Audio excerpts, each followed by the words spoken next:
So my name's Brooke Peveril, and last April I set up my first women's choir. This February I set up Born to Sing, which is my second choir, and I've got Oakham Sings coming in late April. I would say I have quite a strong social media presence, especially on Facebook, more so on Facebook than anything else. I've worked really hard on my page, and I know I have quite a big presence on there. Twitter I have a big presence on, but I mean Twitter's more difficult. It's more about linking up with different businesses, and Facebook you're just hitting as many people as possible. But obviously magazines in particular, advertising is really expensive, like extortionate, and so you have to think a lot more. I mean, I put a lot of effort into my social media pages. I plan everything, I write out every post in advance, you know, there's no kind of last minute, oh I better put something on.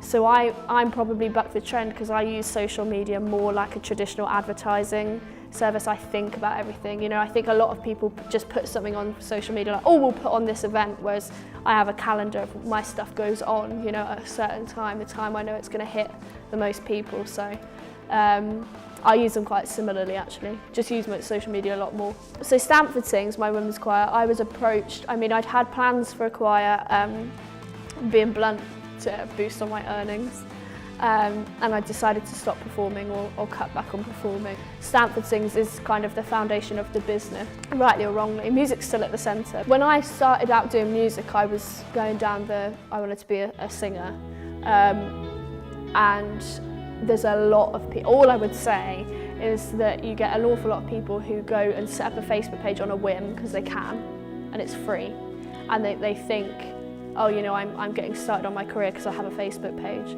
And actually, you know, 6 months later they don't post on it, or they post on it once a month, or they post on it suddenly when they're all inspired and motivated again, there's suddenly a flurry of posts.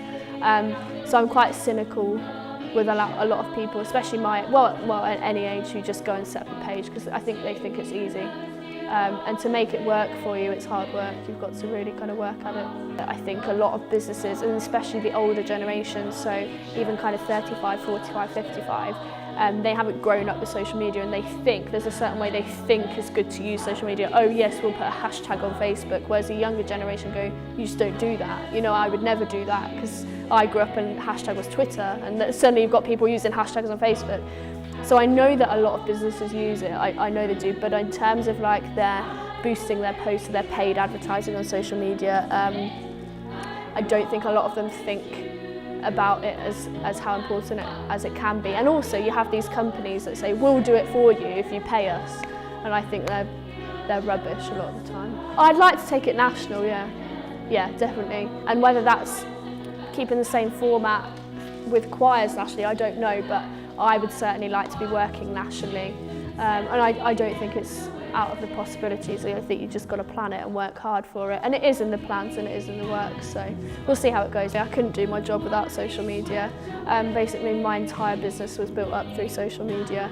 Now obviously further on down the line I'm working, I'm spending a lot of money on advertising, and we're pushing it into that bracket because you have to. It can only go so far on social media. But certainly in terms of starting up, yeah, it helped me massively. I couldn't have done any of it without social media, so yeah.